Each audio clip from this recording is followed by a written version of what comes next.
मैंने कल तुम लोगों के लिए एक वीडियो बनाया था और वो वीडियो ये था कि भैया यूके के वीज़ा में बहुत सारे कंट्रोवर्सी आ रहे हैं एंड यूके उसके बावजूद ये कंट्रोवर्सी होने के बावजूद क्योंकि यूएसए में वीज़ा को रोक दिया गया था। यूके में बच्चे वीज़ा मतलब यूके में भी नहीं लेना चाहिए था क्योंकि यूके भी बहुत स्ट्रिक्ट रूल बना रहे हैं। बट उसके बाद भी बच्चों का जंप दिखा। UK sees 29% jump in student visa demand. अब इनके बाद ये कुछ और खबरें आ रही हैं कि जैसे Australia coalition pledges strict student caps to tackle immigration mess. ठीक है। उसके बाद Canada impose more restrictions on international student permits tighten rules for foreign workers. तो कनाडा में भी लोगों को नहीं घुसने दिया जा रहा है, ऑस्ट्रेलिया में नहीं घुसने दिया जा रहा है। Work authorisation struggle challenges faced by international students in the USA. तो यूएस में रोका जा रहा है, कनाडा में रोका जा रहा है, ऑस्ट्रेलिया में रोका जा रहा है। तो इसकी वजह से यूके में काफी जंप दिख रहा है इसकी वजह से।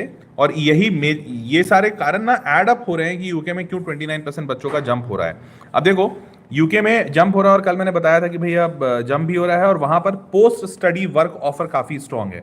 अब ये बात ध्यान देना कि post study work offer strong है, तो ये बात मैंने तुम्हें बताई।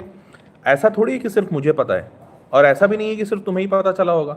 ये बात बहुत सारे और बच्चों को पता चल रहा होगा।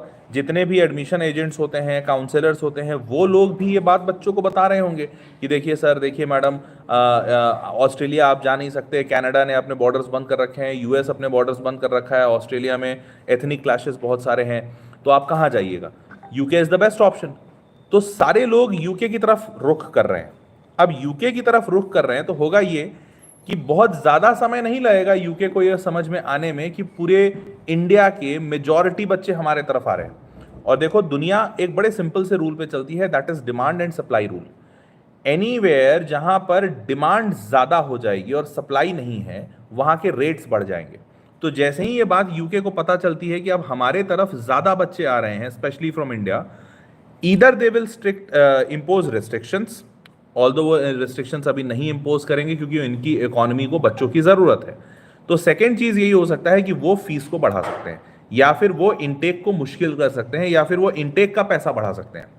तो ये दोनों तीनों चीज़ें हो सकती हैं आने वाले दिन में, क्योंकि अब सारे बच्चे यूके की तरफ जा रहे हैं। अब ऑल्दो ये तुरंत नहीं होगा, ऐसा नहीं होगा कि मैंने इन्फॉर्मेशन दिया, क्योंकि अभी अभी ये रीसेंट डेवलपमेंट है ना। यूएसए ने अभी रोका है, कनाडा ने अभी 2-4 महीने पहले पुराना न्यूज़ है कि कनाडा ने रोका है। तो ये 1 से 2 साल के अंदर अंदर यूके में भी ज्यादा लोग जाना शुरू होंगे, तो या तो वहां रोकेंगे या ज्यादा पैसा मांगेंगे। तो अभी बुद्धिमानी ये है, anyone who wish to go abroad shall apply for UK, या फिर जहां भी जाना चाहते हो अभी अप्लाई करो, क्योंकि एक major chunk who was going to USA, who was going to Canada, वो मेजर चंक अब दूसरी कंट्रीज खोज रहा है, और वहां पे UK is the best option जो सारे लोगों के सामने निकल कर आ रहा है। तो अगर आप जाने का सोच रहे हैं तो जल्दी से डिसाइड कीजिए। और इसी के लिए मैंने आपको इन्फॉर्मेशन ये दिया है कि यूके में 3 इनटेक होते हैं, एक सितंबर में, एक जनवरी में और एक मई में। सितंबर का इनटेक सबसे अच्छा माना जाता है क्योंकि इस वक्त वेदर काफी प्लीजिंग रहता है। जनवरी में बहुत ज्यादा ठंडी रहती है, मई में बहुत ज्यादा गर्मी रहती है। तो सितंबर इज अ कूल, मतलब वो वेदर वाइज काफी प्लीजेंट रहता है। तो अब यहाँ पर ज्यादा कोर्सेज भी इसलिए अवेलेबल रहते हैं क्योंकि बच्चे ज्यादा आते हैं सितंबर में। Is generally considered the best and most popular for studying in the UK. ज्यादा कोर्सेज होते हैं, ज्यादा सीट्स होती हैं, स्कॉलरशिप फंडिंग ज्यादा बेटर होती है, और बाकी जगहों में ये सारी चीजें नहीं हो पाती हैं। तो इसके लिए कुछ यूनिवर्सिटीज हैं जिनके डेडलाइन सितंबर में रहते हैं और काफी देर तक रहते हैं। जैसे सबसे पहला है कोवेंट्री यूनिवर्सिटी। यहां पर फाइनल एप्लीकेशन 14 जुलाई को बंद होगा और क्लासेस शुरू होंगी 15 सितंबर को। वैसे ही नॉर्थम्बरिया यूनिवर्सिटी जो है उसका 6 अगस्त को एप्लीकेशन का डेडलाइन है, और आपका 20 अगस्त को कैस का डेडलाइन है। ठीक है, और क्लासेस शुरू उसके बाद होंगी। 2 सितंबर यूनिवर्सिटी ऑफ सैलफोर्ड की बात करें तो 2 सितंबर को एप्लीकेशन खुलेगा, 8 सितंबर को इंडक्शन है, टीचिंग 15 सितंबर से, और आपका लास्ट डेट है वो 15 अगस्त। कैस का 15 अगस्त लास्ट डेट है। उसके बाद एप्लीकेशन डेडलाइन इसका अल्स्टर यूनिवर्सिटी का 30 जून का है, देख रहे हो, 30 जून। तो इन सारी यूनिवर्सिटीज में तुम अप्लाई कर सकते हो जहां जहां मैं बता रहा हूँ। ये डे मॉन्टफोर्ट है, डे मॉन्टफोर्ट में 15 अगस्त लास्ट डेट ऑफ एप्लीकेशन दिख रहा है। 29 अगस्त को डे टू पे और एग्जामिनेशन फीस, उसके डिपॉजिट पेमेंट, और उसके बाद last day to meet your condition of offer 5 सितंबर, मतलब 15 सितंबर के आसपास से क्लासेस यहाँ पे शुरू होंगी। उसके बाद now moving forward, now moving forward, when to apply.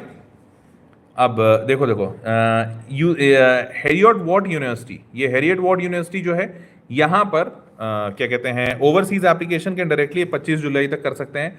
फिर यूनिवर्सिटी ऑफ ग्रीनविच है, यहाँ पर आप यूनिवर्सिटी ड्यू टू एप्लीकेशन 30 जून तक है लास्ट डेट, और एप्लीकेशन डेडलाइन 18 जुलाई है, किसका, यूनिवर्सिटी ऑफ ईस्ट लंदन का। ठीक है, तो प्लानिंग टू स्टडी, अब आप ये सारे जगह पर देख लिए, मैंने डेट आपको दिखा दिया।